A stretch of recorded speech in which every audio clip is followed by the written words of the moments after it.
Sandboxes in Second Life. So, you don't have your own private land yet, but you still want to create and build as many objects as you like? You should visit the so-called sandboxes.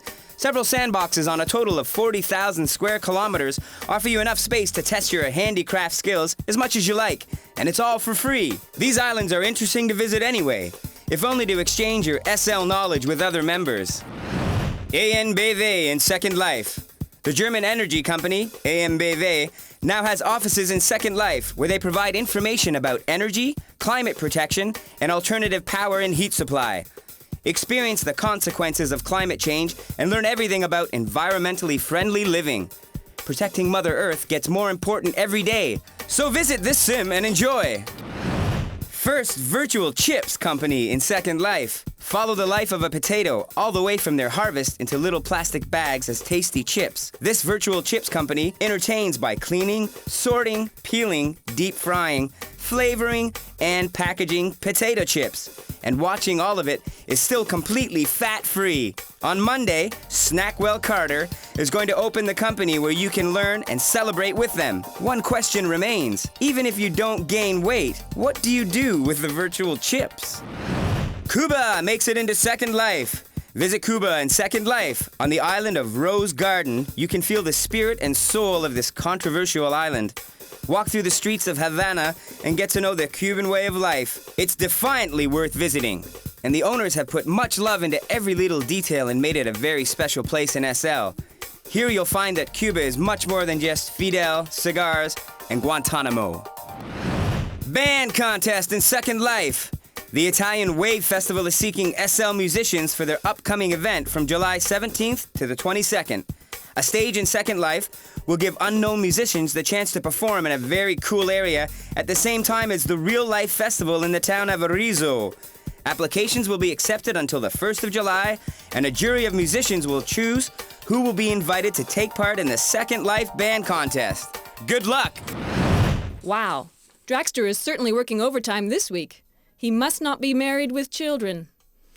Ah, those were the days. Please, let's stop the whining and continue with our SL birthday coverage, okay? I'm sure you heard what happened to Philip Linden at the keynote speech. Of course, like many of us who have to speak in public, he didn't find the right words to say. Or shall I say, he couldn't find any words. That's right. Philip Linden wanted to switch from the regular SL client to the brand new voice application, but he wasn't able to log back onto the grid. Again, Dragster Dupre was there on the ear. He was an eyewitness. To say that Philip Linden's appearance on the keynote stage at SL4B was eagerly awaited would be the biggest understatement probably ever. Equating Linden Labs founder and CEO with God is no longer done tongue-in-cheek only. Even agnostic SL folk can't completely avoid blushing in Her Majesty's presence.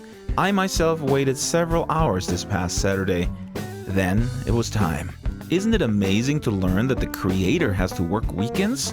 Oops, what happened? He's gone? After just texting excerpts of his usual I had a dream speech? Oh, come on. Wait, he said he would come back, right? With the First Look voice client. Not so. Philip Linden himself could not log back onto the birthday sim. Oh well, at least I got the opportunity to spend some time with a fellow reporter. Tao Takashi was at hand to philosophize about SL. Rather than being trampled to death by an angry mob, we chose to teleport into the more intimate settings of Tao's lovely books build. So, Tao, we just left a totally overcrowded sim.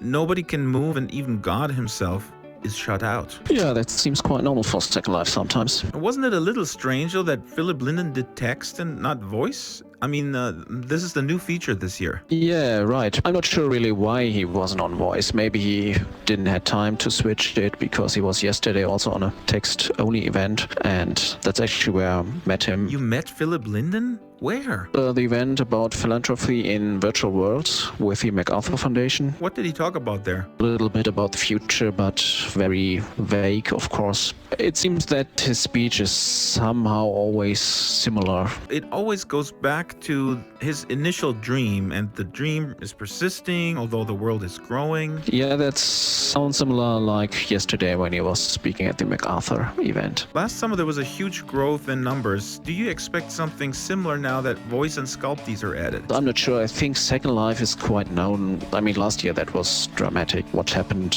end of last year and beginning of this year. I don't expect this to repeat now. Not doubling every 2 months, but we will still have good growth here. Do you think that virtual worlds can coexist and be integrated in the future, or is it more a race to the death? Can only one survive? And will it be Second Life? Probably some will disappear, but hard to compare what others might have, what Second Life might not have, or what their advantages might be there. There's of course the question for the business model, because if you open up everything, then there's probably not much left where you can earn money with. And maybe there will be some open source alternative, like it happened with the internet mostly, so there's a web server or whatever and everybody can install it. Then there's not so much the problem that you have to come up with a clever business idea. How is Linden Lab making money anyway? Mainly land, probably.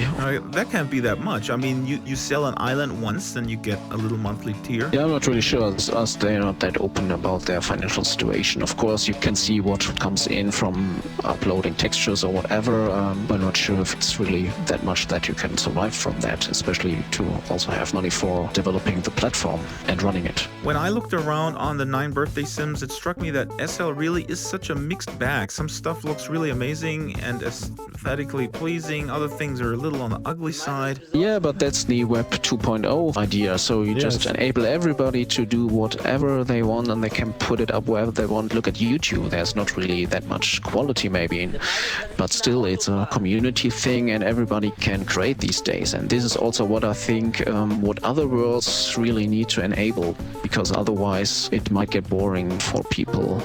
Thanks to Tao Takashi for taking the time to chat. For Live4U News, this is Dragster Dupre signing off.